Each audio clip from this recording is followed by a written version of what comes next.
अस्सलाम वालेकुम दोस्तों, अगर आपकी फ्रिज में भी कूलिंग प्लेट पर इस तरह से बर्फ़ की मोटी तह जमी हुई है और आप समझ रहे हैं कि आपकी फ्रिज अच्छी तरह से कूलिंग कर रही है, इन केस गर्मियों में भी अगर ये सीन है, तो आप समझ जाएँ कि आपकी फ्रिज की कूलिंग तो कम हो ही रही है, इसी के साथ-साथ आपकी बिजली का बिल भी बहुत ज़्यादा आ रहा है। जी हाँ दोस्तों, अगर आपकी फ्रिज में बर्फ़ की इस तरह से मोटी तह जमी हुई है, तो इससे आपकी फ्रिज की एक तो कूलिंग कम होगी और इसी के साथ-साथ आपकी बिजली का बिल भी बहुत ज़्यादा आएगा।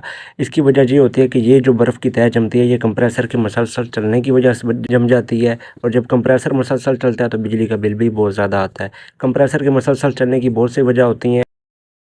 अच्छा दोस्तों, अब हम बात कर लेते हैं कि आइस प्लेट पर आखिर बर्फ़ जमती क्यों है, उसकी क्या वजह है? तो सबसे पहली जो वजह है दोस्तों, वो है इसकी थर्मोस्टेट की सेटिंग। दोस्तों, अगर थर्मोस्टेट की सेटिंग गलत होगी तो आइस प्लेट पर जो है वो बर्फ़ जमेगी। अब वो कैसे, क्यों, मैं आपको बता देता हूँ। थर्मोस्टेट का दोस्तों काम होता है कि कूलिंग पूरी होने पर इसको ट्रिप करवा देना कंप्रेसर को।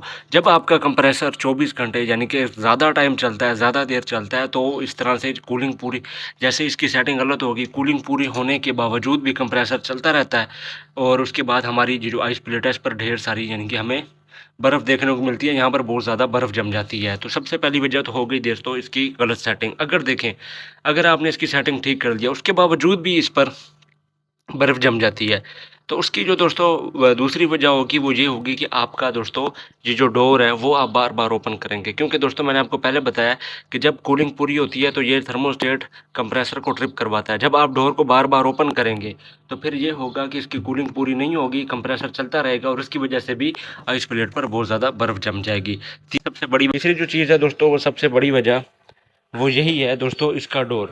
अगर इसका डोर कि रबड़ में किसी किस्म का गैप होगा, यानी कि इसकी रबड़ एयर टाइट नहीं होगी, इसकी बॉडी के साथ एयर एयर लॉक नहीं होगा ये सही तरह से, क्योंकि जिस तरह से ये टाइट बंद होना चाहिए, तो भी हमारी जो फ्रिज है उसकी जो बैक साइड पर यानी कि प्लेट होती है उस पर आपको बर्फ़ देखने को मिलेगी। सेम यही सिचुएशन दोस्तों ऊपर वाले पोर्शन में भी होगी आपको देखने को। तो इस तरह से परफेक्ट आप देख सकते हैं, जैसे परफेक्ट कूलिंग आप देखें, इसमें बिल्कुल परफेक्ट कूलिंग है। तो इसका टेम्परेचर हमने सही सेट किया हुआ है और डोर भी हम सही तरह से ओपन बंद करते हैं, बार बार ओपनिंग करते हैं। इस तरह बिल्कुल परफेक्ट कूलिंग जिस तरह से फ्रिज करती है, इस तरह से आपका फ्रिज कूलिंग करेगा। तो दोस्तों ये तो दो चार चीज़ें हैं जो आपने अपने जहन में रखनी है। और इसी के साथ साथ एक लास्ट चीज़ मैं आपको बता दूं कि आपने इसकी ये जो दोस्तों कंप्रेसर के ऊपर पानी की ट्रे होती है, इसमें आपने गर्मियों में 2 से 3 गिलास दिन में आपने लाजमी डाल देने हैं, गैप के साथ, एक सुबह एक दोपहर और एक शाम।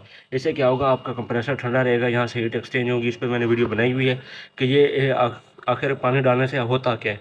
तो ये दोस्तों अगर आप इन 3-4 चीज़ों को मद्देनज़र रखेंगे, एक तो आपका जो कंप्रेसर है वो भी काम करने के बाद बंद हो जाएगा, ट्रिप हो जाएगा, आपकी बिजली के बिल में भी बहुत ज़्यादा दोस्तों कमी आएगी और इसी के साथ साथ आपकी जो कूलिंग फ्रिज है वो भी बिल्कुल परफेक्ट करेगी। तो दोस्तों ये वीडियो कैसी लगी, वीडियो अच्छी लगी तो वीडियो को लाइक शेयर और चैनल को सब्सक्राइब लाजमी कीजिएगा।